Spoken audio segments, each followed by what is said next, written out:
Hello and welcome back to English Unlimited Podcast, the place where we break down English for you. I'm your host, Charlie. And I'm Jamie. Good to see everyone. So today we are diving deep into something that I think anyone learning English feels in their bones.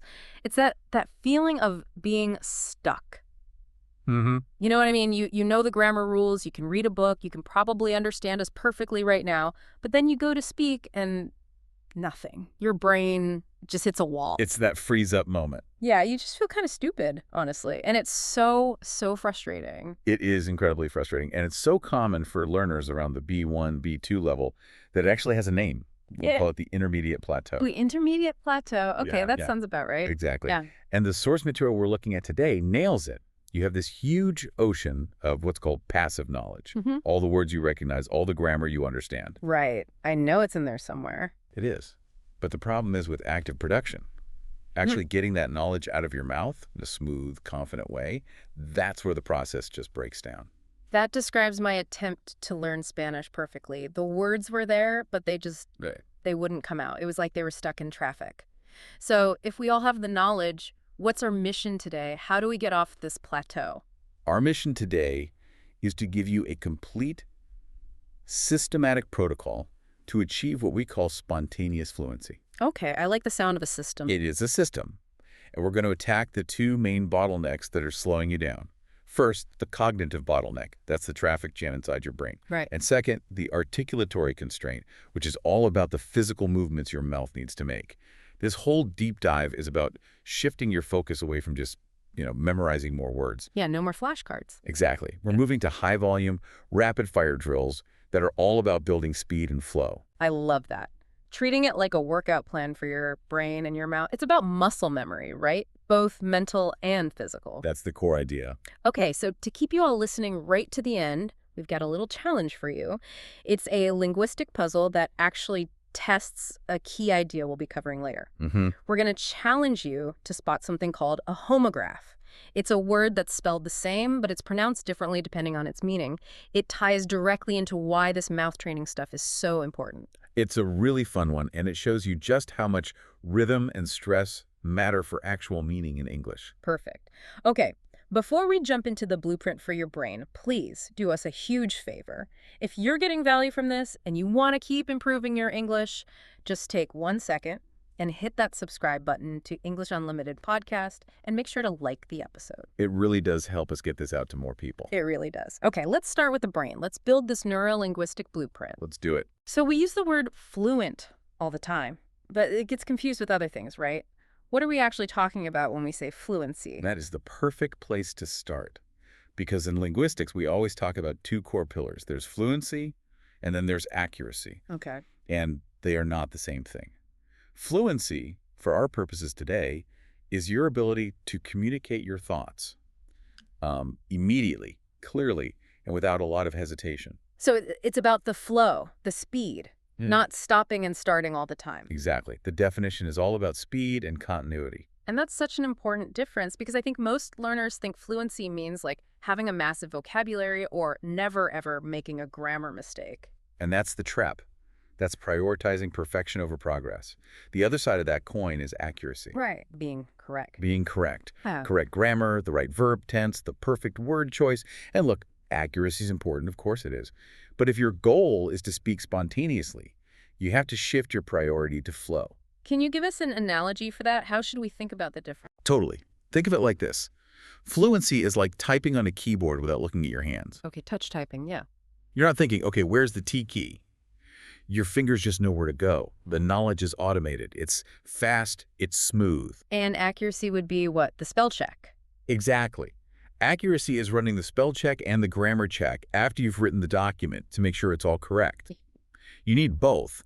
But if you stop to run a mental spell check in the middle of a sentence, you kill the conversation. The flow is gone. the flow is gone. That keyboard analogy is perfect. Because I might know where the K key is. Oh? That's my passive knowledge. But if I have to stop and look for it every single time, I'm never going to write an email quickly. The speed of activation is just too slow. Precisely. And that brings us to the ultimate goal here, which is a word we're going to use a lot today. Automatization. Automatization. Okay, let's expand on that. That sounds like the absolute key to this whole thing. It really is. Yeah. Automatization is the process of taking a complex skill, like, say, choosing the right verb tense, Yeah. and making it so practiced that it requires almost zero conscious effort. So you're not stopping and thinking, is this present perfect continuous? You're not. It just happens. The process becomes automatic. What's another way to think about that? Is there another analogy for automatization? Yes. The best one is cycling, learning to ride a bike. Oh, yeah. Okay. And when you first started, you had to consciously think about everything, right? Okay, push the pedal, steer, Mm. and balance. Yeah. Don't fall over. So many things at once, yeah. Your brain was actively sending all these step-by-step commands, but now you just get on the bike and you go. Your body just remembers what to do. The skill has moved from your conscious brain into your muscle memory. And that's what we need to do with language. That's what we need to do with language. We see this gap all the time with B2 learners. They can read a complex article, they understand everything, but then you ask them one simple question about it. And the production is slow. It's so slow because their knowledge is huge, but the speed of activation is the problem. Automatization is what moves those grammar rules from the reading and listening category, the passive knowledge, Right. straight into the speaking and writing category, Yeah. active production. Okay, that makes so much sense. We're trying to switch from this slow manual process to a fast automatic one. So if that's the goal, what's the single biggest thing blocking the road? What's the main obstacle? The biggest bottleneck, the thing that trips up almost every intermediate learner, is what we call the translation trap. The translation trap. I love that phrase. What exactly is it? It's a habit, and it's usually a subconscious one, of generating a thought in your native language, your L1, Okay. and then step by step, translating that thought into English in your head before you speak. Oh, wow. So you're basically running two programs at the same time in your brain. You are. And it absolutely crushes your fluency because it's doubling the amount of work your brain has to do. I'm tired just thinking about that. That sounds exhausting. It is exhausting. And that mental exhaustion has a name: cognitive load.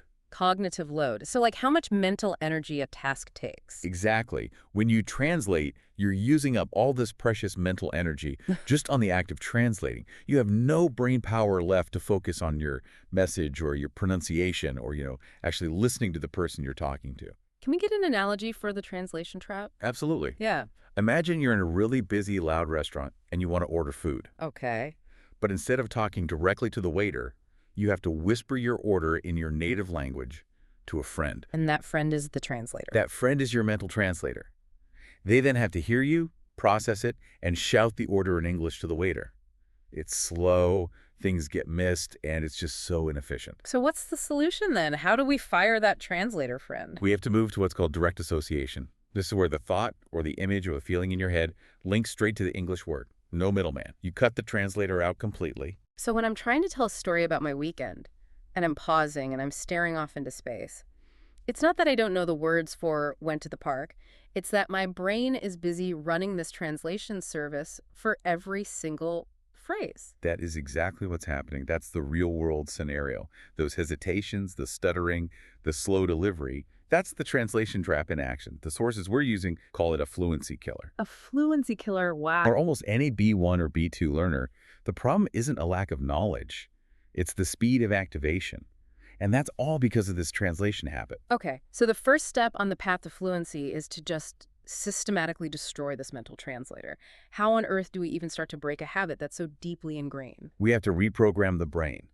We have to starve that L1 mediation layer and force our minds to build these direct thought to English pathways. So we have to force our brains to operate in English-only mode. Exactly. And the first and most powerful strategy for this is visualization. Visualization. So we stop thinking about the word in our own language and start thinking about a picture. A picture, a feeling, a concept. Instead of hearing an English word like celebrate and immediately thinking of the word for it in your language, Right. you immediately conjure an image. Maybe it's people throwing confetti and laughing with champagne glasses. That image is the meaning. Yeah. You're bypassing the translation step completely. I love how simple that is. So instead of apple goes to manzana, goes to a picture of an apple, it's just apple, straight to the picture. Straight to the picture. And it works so much better than just reading a definition because you're using sensory and emotional parts of your brain. Yeah. That memory is way stickier than just abstract, language memory. And to really reinforce this, you should be using a monolingual dictionary, right? English to English. 100%. If you look up a new word and the definition is in English, You are forcing your brain to stay inside that English framework. You're not giving it that easy escape route back to your native language. Okay, let's talk about why this works so well. You said it's about emotional memory. Why does a funny or a weird image work better than just a plain formal definition? Because your brain is designed to pay attention to things that are new, surprising, or emotional. Okay. Think of emotion as your brain's neon highlighter.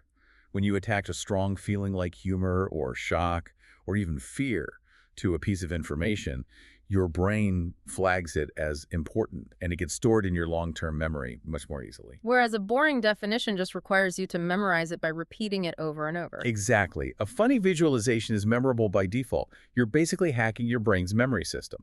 All right, let's make this super concrete for everyone listening. Can you walk us through 5 different examples of this visualization strategy? Turn these abstract words into something we can see or feel. Absolutely. Hmm. And as we go through these, I want you at home to really try and form these pictures in your mind. Okay. Number 1, a formal example. The word is committee. Committee. Okay. Don't translate it. Immediately, picture a room. Maybe it's got dark wood walls, a long polished table. There are 5 people in suits sitting around it, looking very serious, maybe shuffling papers. That image of serious people making decisions, that is a committee. Got it. The stuffy room. Number 2, a casual example. The word is snuggle. Snuggle. Instead of a word, focus on the physical feeling. The sensation of sinking into a super soft couch, pulling a heavy, warm blanket up to your chin. You feel safe, you feel cozy. That physical sensation is the meaning of snuggle. Yeah, I can feel that. Okay. Number 3, a funny or weird example. Let's use the word flabbergasted. Flabbergasted. Love that word. It means totally shocked or amazed. So picture a cartoon character's reaction. Their eyes pop out of their head, their jaw literally hits the floor with a clang. That over-the-top, ridiculous image that's flabbergasted. It's much easier to remember than the definition, utterly astonished. So true. The cartoon image is instant. Number 4, a historical example. The word quarantine. Ooh, a timely one. Yes. Visualize the historical origin. Picture a tall wooden ship from centuries ago, anchored way out in the harbor, far away from the land. It's flying a yellow flag. It has to stay there, isolated for 40 days to make sure there's no disease on board. That image of lonely, forced isolation is quarantine. Wow, that's a powerful image. And finally, number 5, a philosophical example. The abstract word empathy. Empathy. How do you visualize that? You visualize the literal action of stepping out of your own shoes and into someone else's. You actually imagine seeing the world through their eyes, feeling what they're feeling. That act of imaginative movement. That's empathy. These are so good. You're right. The formal definition of flabbergasted is boring, but I'm never going to forget that cartoon character. You're making the path to retrieve the word shorter and more direct. That's the entire goal. And now we have to practice this mental skill over and over in a low-pressure way. And that brings us to the systematic mental immersion strategies. Okay, this is what I was thinking of as inner voice training. You're basically forcing that little voice in your head to switch from your native language to English. You are. And the key is just doing it a little bit every day. 5 or 10 minutes is all you need to start. We have 3 core drills. Okay, what's the first one? Drill A is observe your surroundings.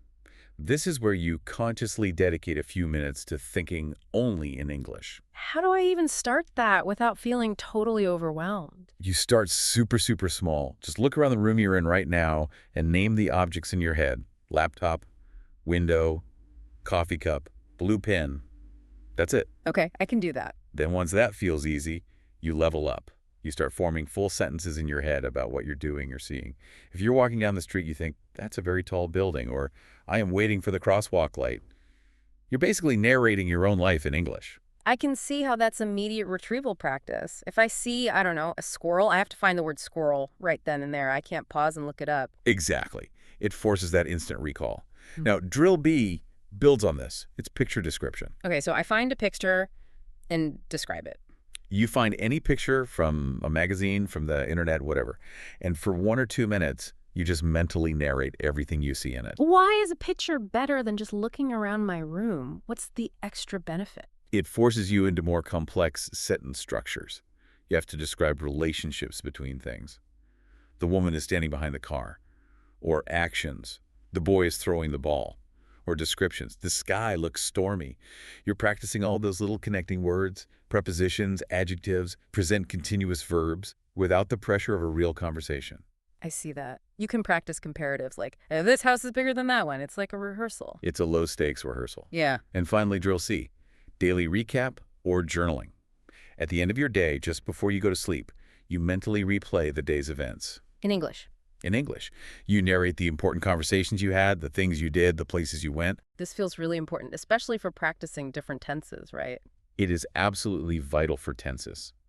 Because when you talk about your day, you have to use the past tense. Right. And not just one past tense. You have to switch between the past simple, I ate lunch, the past continuous, I was working on a report, and maybe even the present perfect, I have already finished my emails. You get to practice all that complex grammar in a safe, quiet environment.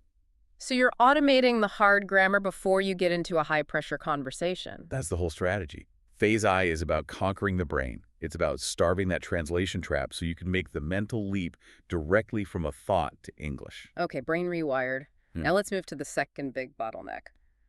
The physical side of speaking. The mouth. Exactly. We are now moving into the articulatory constraint. This is something I think most learners just completely ignore. They do, and it's a huge mistake. We forget that speech is a physical skill. And it's a physical skill that's totally different depending on your native language. Totally. Speaking English requires using over 100 different muscles in your face, your tongue, your jaw, your throat.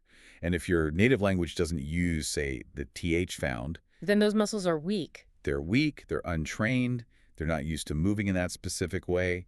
We have to train what we call the articulatory apparatus. So this is literally like taking your face to the gym. We need some warm-ups. We need warm-ups. We need stretches for the lips, the jaw, the tongue. And the key here, the most important part, is intentional exaggeration. Okay, what does that mean? I have to look silly. You have to embrace looking silly. Think of it like physical therapy for your mouth. Let's go through a few. Right. First, the wide mouth pout. Open your mouth as wide as you can, like you're screaming, stretching the corners of your lips. Then slowly bring your lips together into a tight pout, like a duck face. Okay, I'm doing it now. It feels ridiculous. It's supposed to. Do that 10 times. Second, tongue stretches. Stick your tongue out as far as it can go. Try to touch your nose. Try to touch your chin. Move it side to side. This is to build agility. To build agility for moving between vowel sounds quickly. Third, cheek presses. Press your lips together. Then push the tip of your tongue hard against the inside of your left cheek, then your right cheek, back and forth. I can really feel that. And finally, a jaw release. Just gently open and close your jaw, letting it hang loose. We hold so much tension in our jaw when we're trying to be precise. This helps release it. You said intentional exaggeration is key. Why is making that big, ridiculous duck face so important? Because it's like lifting a heavier weight at the gym. You're building strength and endurance in those tiny muscles. You're building muscle memory. If you train those movements in a big, slow, exaggerated way, then when you need to do them quickly and subtly in a real conversation, your muscles will be ready. They won't stumble. Okay, train like a voice actor, speak like a native. I like it. So once we're warmed up, how do we start refining the individual sounds? We move on to improving phonetic accuracy. And the first tool is probably the most famous and the most fun, the tongue twister. Tongue twisters. They're hard even for native speakers. What skill are they specifically targeting? They're perfect for two things. First, improving your overall articulation, your clarity. And second, for boosting your verbal agility by forcing you to practice difficult sounds that are physically close together in the mouth. They force you to enunciate. Let's do a deep dive on that word, enunciate. What exactly does it mean, and what's the danger if we don't do it well? To enunciate just means to pronounce words very clearly and distinctly. The danger of not enunciating is that your speech becomes ambiguous. It becomes hard for the listener to understand. Like similar sounding words get mixed up. Exactly. Think about the words can and can't. The only difference is that tiny little tut sound at the end. If you don't enunciate it clearly, the entire meaning of your sentence is reversed. I can go versus I can't go. Yeah, that's a big difference. The huge difference. So let's run through 5 classic tongue twisters. And for everyone listening, try repeating these slowly. First one, the classic. Peter Piper picked a peck of pickled peppers. This is all about the P and B sounds. It trains you to control the puff of air that comes with the P sound. Number 2. She sells seashells by the seashore. This is the ultimate test for the S and the sh sounds. You have to move your tongue very quickly between 2 very similar positions. Oof, that one's hard. Okay, number 3. Fuzzy Wuzzy was a bear. Fuzzy Wuzzy had no hair. This one is great for switching between the F sound, which is voiceless, and the Z sound, which is voiced. Your vocal cords have to turn on and off really fast. Okay. Number 4, a slightly less common one, a proper cup of coffee. This one drills the P's and F's, forcing you to switch between a sound made with just your lips, P, and a sound made with your lips and teeth, F. And the last one. Truly rural. Ring. This is maybe the hardest one for many learners. It's all about the American English R and the L sounds, which are both very difficult. Combining them is an incredible workout for your tongue. I have to try that seashells one again. She sells C. Ugh, see? I get stuck right there, moving from the shit to the S. My tongue feels clumsy. And that is the perfect demonstration of why these drills are so important. That's your tongue lacking the agility to move quickly and precisely between those 2 points. If you stumble on that in a real conversation, your listener has to work harder to understand you, and that slows everything down. It's a workout. It's agility training. Okay, so tongue twisters are for sequences of sounds. What about sounds that are just like one tiny movement different from each other? For that, we use our second tool, minimal pairs. Minimal pairs, right. So that's practicing 2 words that are almost identical. Exactly. They differ by only one single sound. Think ship and sheet, or live and leave. This practice trains both your ear to hear the difference and your mouth to produce the difference. Let's use our expansion protocol. What's a good analogy for minimal pairs? Minimal pairs are like tuning a guitar. You have 2 notes that sound almost the same, but one is just slightly off. You have to listen very carefully and make a tiny, precise adjustment to get the right sound. That's what you're doing with your mouth, making a tiny, precise adjustment. And how is that different from tongue twisters? Let's compare them. Great question. Tongue twisters are about agility and sequencing. How fast and smoothly can you move through a series of sounds?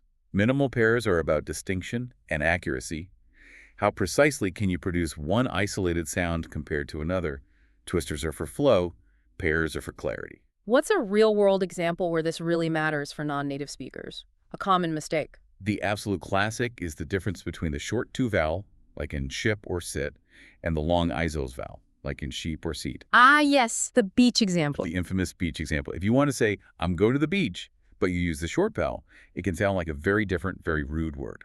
Right. And context might save you, but you don't want to rely on context. You don't. The goal is to be clear from the sound alone.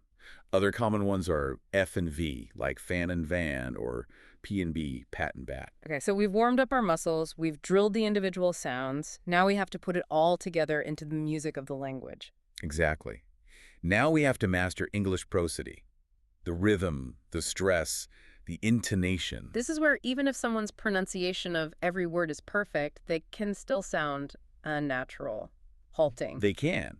And that's because English has a very particular kind of rhythm that's different from many other languages. Why is it so different from, say, Spanish or Japanese? Because English is what we call a stress-timed language. This is a really important concept. In a stress-timed language, the rhythm comes from the stressed syllables. The time between each stressed beat is roughly the same. Like a drum beat. Da-da-da-da-da. Exactly like that. And this is different from languages like Spanish or French, which are syllable-timed. And syllable-timed means every syllable gets the same amount of time. Roughly, yes. Da-da-da-da-da. It's a very steady, even rhythm. But in English, the important words get the stress, they get the beat. And all the little unimportant words get squeezed in between the beats. So to master this, we have to master syllable stress. Let's define that. Syllable stress is the emphasis you put on one specific syllable inside a word. And that emphasis isn't just one thing. The stress syllable is a little bit longer, a little bit louder, and a little bit higher in pitch. Longer, louder, higher. Right. And if you put that stress on the wrong syllable, if you say engage instead of engage, it can make the word very difficult to understand. Can we expand on that music analogy? How should we think about stress timing? Think of a simple drum kit.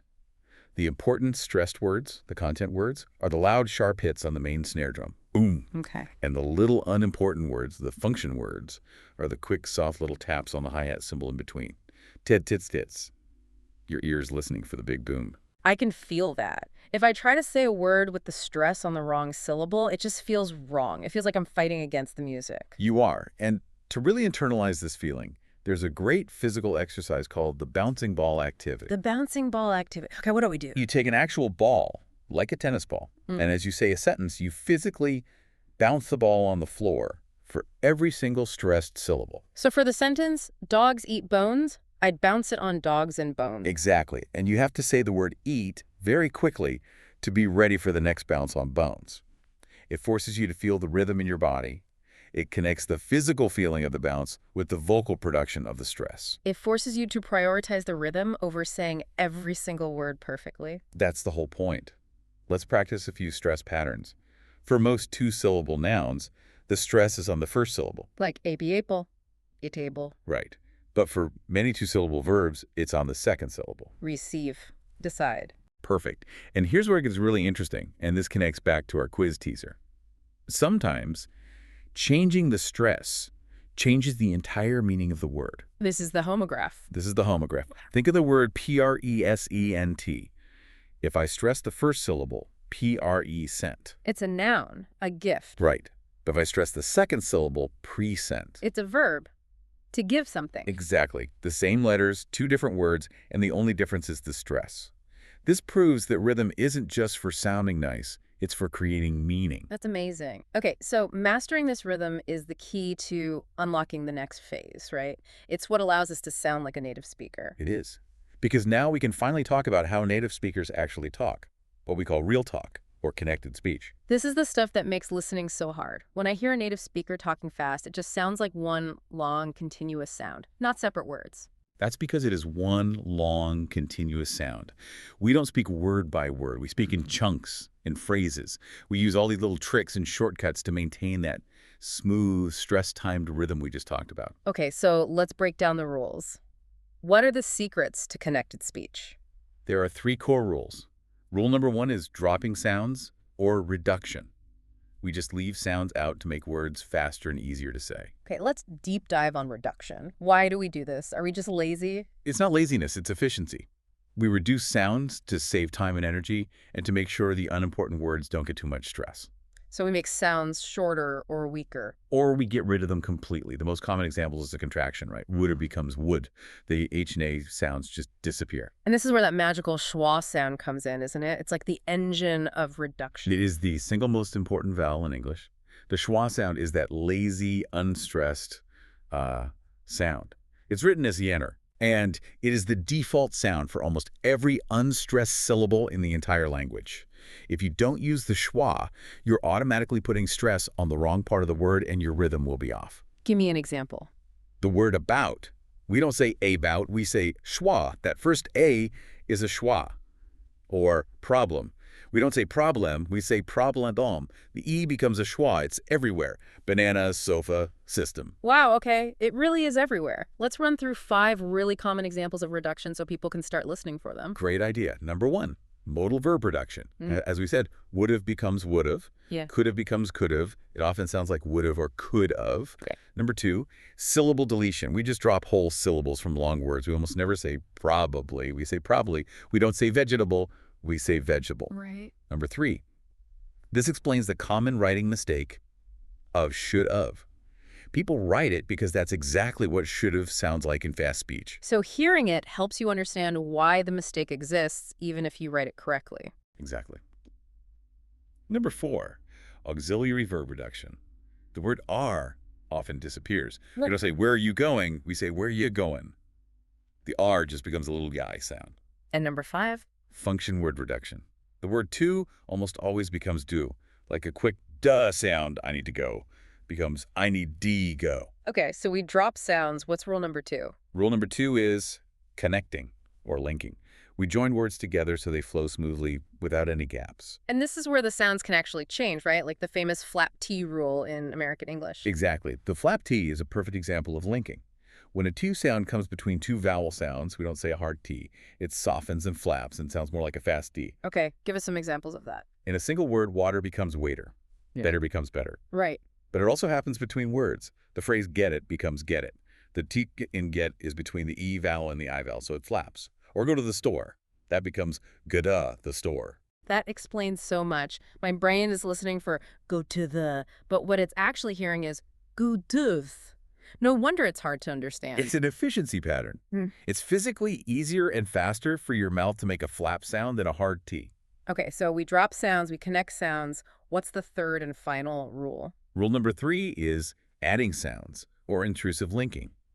Sometimes, to make the connection between two vowel sounds smoother, we actually add a little sound that isn't there in the spelling. We add sounds? Really? We do. For example, if you say the phrase, I agree quickly, to get from the I sound to the A sound, your mouth naturally adds a tiny Y sound. I agree. Whoa, it does. I can feel it. Or do it. To get from the U vowel to the I vowel, we add a tiny W sound. Do it. It's subtle, but it's there, and it makes the speech smoother. So we drop, connect, and add sounds, all in service of that steady, stress-timed beat. And speaking of stress, we need to be clear about which words are actually getting the stress. Yes. This takes us back to the difference between content words and function words. Let's recap content words. Content words are the words that carry the meaning. They're the nouns, the main verbs, the adjectives, the adverbs. They're the important words, and they get the stress. They're longer, louder, and higher in pitch. And function words are? The opposite. They are the little grammar words, the glue that holds the sentence together. Articles like o and the. Prepositions like in, on, at. Conjunctions like and, but. They are short, soft, quiet, and almost always reduced. So if I fail to reduce those function words, if I give them stress, what happens? You sound very unnatural, and you can even change the meaning of the sentence. If you stress a function word, the listener thinks you're trying to contrast it with something else. It can sound argumentative. Okay, let's do a role play of this. Let's use a simple sentence like, I have to go to the store. First, say it the wrong way, stressing all the function words. Okay, here's the robotic, unnatural version. I have to go to the store. It's very slow, very choppy. It sounds like a robot. Okay, now say it the natural way. Stress the content words, reduce the function words. Naturally, I have from the store. The rhythm is totally different. Da, da, da, da, da, da, da. The function words just become quick little schwa sounds to get you to the next stress beat. That exercise makes it so clear. It's not just about what your brain knows, it's about what your mouth can physically do. If you can't produce the rhythm, you'll never sound fluent. Never. And now that we have the mechanics down, there's one more layer. Lexical fluency. It's not just about single words, but about word partnerships. You're talking about collocations. Yes. And this is the final key to sounding truly natural and idiomatic. So let's define collocations precisely. Collocations are words that just go together. They're natural, predictable pairs that native speakers use without even thinking about it. We say strong coffee, not powerful coffee. We make a mistake, we don't do a mistake. But why is this so important? I mean, if I say powerful coffee, people will still understand me. They'll understand you, but you won't sound natural. You'll sound like you're translating directly from your native language, which is often what's happening. Using the right collocations is the difference between being understood and sounding idiomatic. It's a huge step up. Okay, let's go through 5 different types of collocations to show how common they are. Let's do it. Number 1, verb noun. You make a suggestion, you don't give a suggestion. You take a photo, you don't make a photo. Right. Number 2, adjective noun.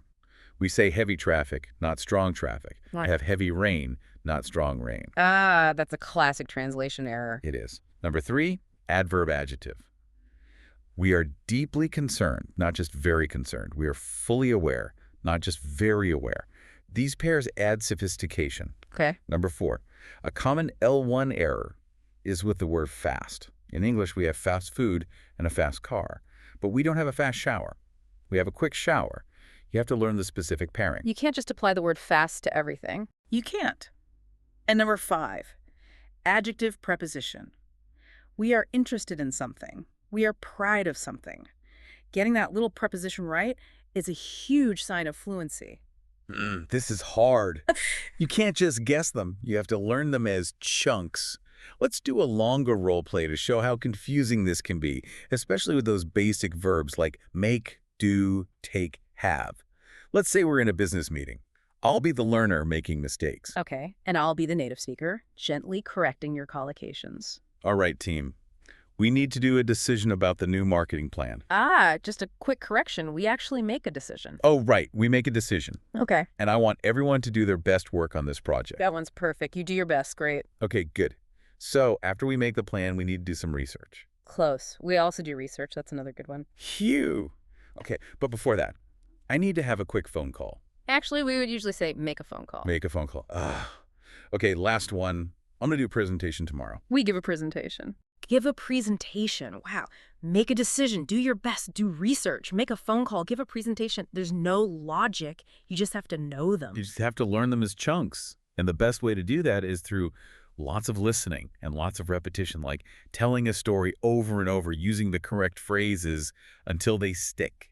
They are the building blocks of natural speech. Okay, so we have the entire protocol. We've rewired the brain, trained the mouth, and learned about connected speech and call locations. Now, what are the best daily practices to pull all of this together? The single best exercise that integrates everything, pronunciation, rhythm, flow, connected speech, is a technique called shadowing. The ultimate integration tool. Remind everyone what shadowing is. Shadowing is when you listen to a piece of audio. It could be this podcast, a TED Talk, anything, and you speak along with it. Just a split second behind the speaker.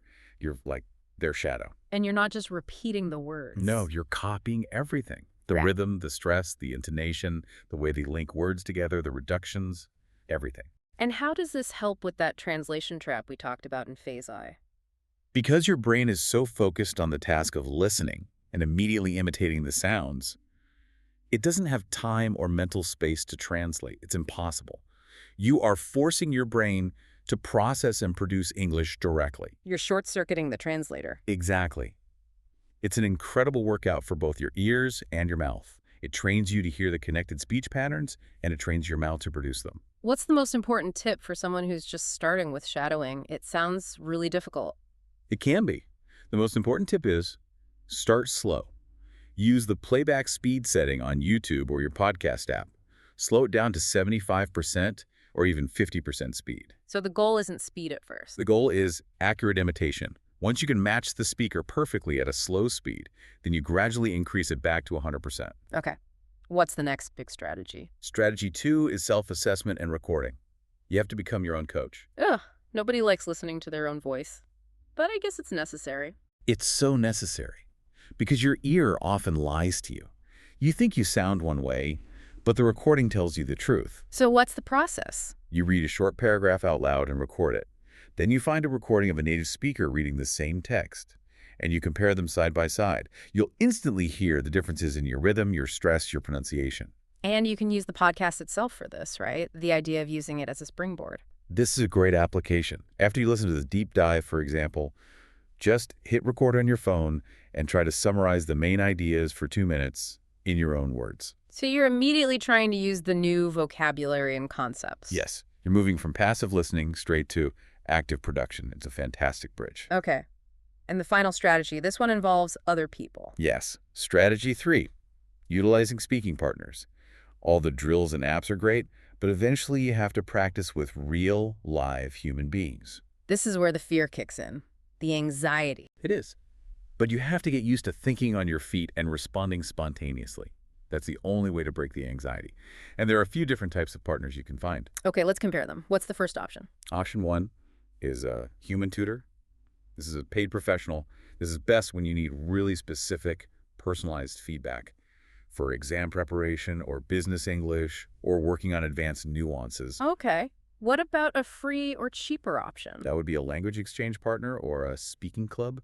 This is fantastic for just getting lots of informal speaking practice and breaking your anxiety. The stakes are low, it's supportive, and you're just focused on communication, not perfection. And what about the third option, which is becoming more and more popular, the AI language tutor? Right, the AI apps. These are amazing for high-volume repetitive practice. They're available 24/7, and they're never tired or impatient. But does talking to a robot really help you get over the fear of talking to a person? Isn't it missing that human element? That is a great question, and it's the main limitation. But what the AI tutor is brilliant for is perfecting your mechanics in a safe space. It can give you instant objective scores on your pronunciation, your speaking speed, your grammar. You can fix all the technical problems before you go into a real conversation. So you use the AI to build your technical confidence so that when you talk to a real person, you can just focus on the conversation itself. That's the ideal approach. A good fluency plan uses all three. The tutors for specific feedback, the speaking club for real-world practice, and the AI for daily mechanical drills. Okay, this brings us to one of my favorite parts of the show, the common mistake segment. Yes. I'm going to say something a typical intermediate learner might say, a common error related to what we've talked about, and you're going to correct me and explain the why. I'm ready. Let's do it. Okay, mistake number 1, confusing related sounds. Let's say I'm telling a friend about a recent problem, and I say, my back is really itchy. I think I have a problem with my sin. I mean, the outer layer of my body. Okay. A native speaker would hear sin, which is a bad action in a religious context, but they would probably guess from the context that you mean skin. So what's the error there? That's a classic minimal pairs error. You're confusing the S sound with the sklend. Your mouth muscles aren't making that quick transition from the S to the K. We need to go back to minimal pairs, practice focusing on those consonant blends, and really focusing on clear enunciation. Got it. Back to the drills. Okay, mistake number 2, the collocation error. I'm telling my boss about a job opening, and I say, I think we should make an interview with the new candidate. Right. A native speaker would actually say, we should have an interview, or Yeah. we should conduct an interview. This is that classic verb confusion. It's a direct sign of translating from your native language. The only solution is to learn the fixed collocation you have or attend an interview. You can't just guess. Okay, last one. This one is all about rhythm. Mistake number 3, over-enunciation of function words. I'm trying to be very clear with a friend, so I say, I am happy to see you, pronouncing every single word with equal weight. A native speaker would actually reduce all of those function words to maintain the rhythm. They would say, I'm happy to see ya. I'm happy to see ya. Exactly. By stressing those little grammar words, you're breaking the rhythm of English. It sounds very robotic, even if every word is technically correct.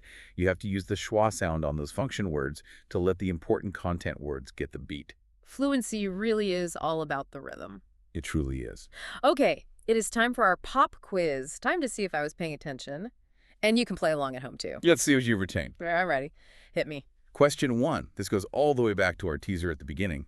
Which of these is an example of a homograph, spelled the same, but pronounced differently? Is it A, piece, piece, B, entrance, entrance, or C, add, add? Okay, so A and C are homophones. They sound the same, but are spelled differently. So it has to be B, entrance, entrance. And E-entrance is a doorway, but to entrance is to fascinate someone. The stress changes everything. You absolutely nailed it, and you explained the why perfectly. That's the power of syllable stress. Phew. Okay, what's next? Question 2. What is the name of that lazy, unstressed vowel sound, written as ray, that is the key to reduction and natural English rhythm? That is the schwa sound. The Correct. yeah. And last question. What is the name of the technique where you listen to audio and repeat it immediately, copying the rhythm and flow to bypass the translation trap? That is shadowing, the ultimate integration tool. 3 for 3. You've got it. So let's quickly summarize the absolute biggest takeaways from today. Okay. First, true fluency requires automatization. You have to practice until the skills become unconscious, like riding a bike. Second, the translation trap is your biggest enemy. You have to kill it with visualization and mental immersion. And third, English fluency is all about rhythm and reduction. It's music. You have to learn which words to stress, the content words, and which words to reduce the function words. And what are the top 5 words or techniques that everyone listening should start practicing tomorrow? I would say. Number 1, shadowing. Even for 5 minutes. 2. Collocations. Learn one new word chunk, like take a risk. 3. The schwa sound. Start listening for it everywhere. 4. Minimal pairs. Practice one tricky pair, like ship and sheep. And 5. Visualization. Pick one new word and create a crazy image for it. We have covered so much ground today, but I want to leave you with one final thought. Okay. Achieving fluency isn't a magic trick, it's a systemic challenge. But please, don't worry about being perfect. Worry about being persistent. 5 to 15 minutes of focused, active practice every single day is so much more powerful than cramming for 5 hours once a month. Consistency builds habits, and habits build fluency. Just be persistent. That is the perfect way to end. So for our micro challenge this week, here's your task. Choose one content word from today's deep dive, maybe fluency or bottleneck or rhythm, and your job is to find 5 different collocations for it. A great focused task. Write them down and then try to use them in a conversation this week. That's it. Don't forget to like this episode and subscribe to English Unlimited podcast for more deep dives to help you master the language. And you can check out the show notes for links to some of the resources and techniques we talked about. I'm Charlie. See you next time. And I'm Jay.